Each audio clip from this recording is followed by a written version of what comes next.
పిత పుత్ర పవిత్రాత్మ నామమున ఆమేన్. ఈరోజు జనవరి 20వ తారీఖు.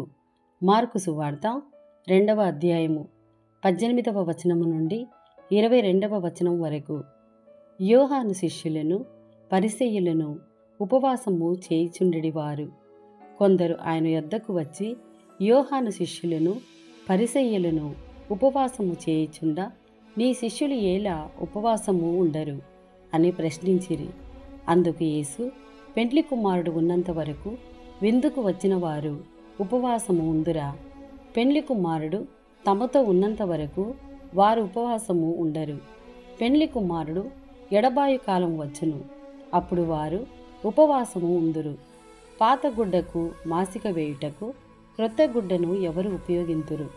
అట్లు ఉపయోగించిన ఎడల క్రొత్త గుడ్డ కుంగుట వలన ఆ పాత గుడ్డ మరింత చినిగిపోవును. క్రొత్త ద్రాక్షరసమును పాత తిత్తులలో ఎవరు పోయిదురు? అట్లు పోసిన ఎడల ద్రాక్షారసము తిత్తులను పిగుల్చును, ద్రాక్షారసము తిత్తులు చెడును.